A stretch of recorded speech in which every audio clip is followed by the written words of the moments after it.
guess what mistake we're making that the average little soy boy makes as well? We are treating our relationships like friendship.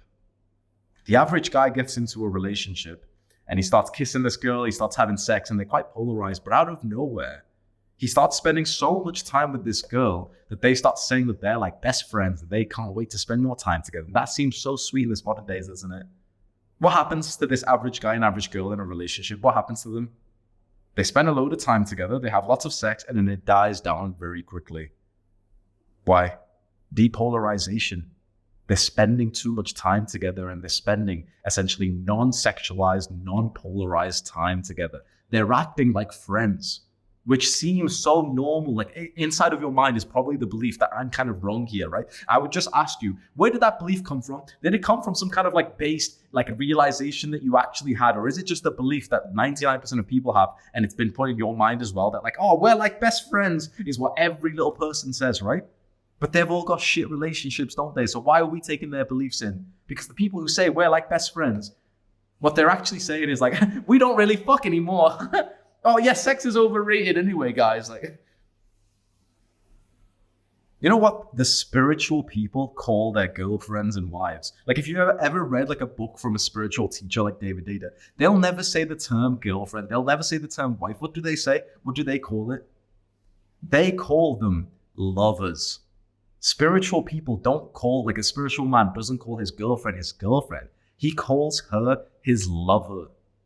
There's a difference. And when you see us normal folk, we call each other boyfriend, girlfriend because we are literally friends. And that doesn't seem bad. It still seems like so wholesome that, we spend so much time. We spend all day, every day together. That's coming obviously from insecurity. Because if you're honest, just say no, yes or no in your mind. Are you a masculine man? Yes or no? Yes. Would you like to date a feminine woman or a masculine woman? Yes, just which one? You'd probably say feminine, right? If you're a masculine man, you're attracted to feminine energy, right? Then you can't be friends with her.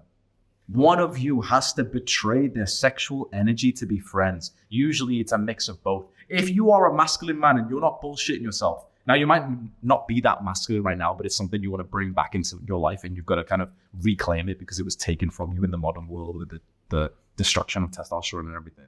But if you know you're supposed to be a masculine man, and if you're more attracted to feminine women, the time you can spend together is either going to be polarized because you're masculine, she's feminine, you can't help but want to fuck.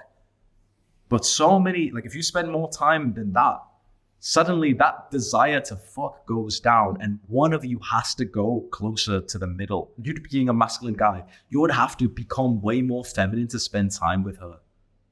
Being like little cutesy moments together, just gossiping, talking about whatever you want.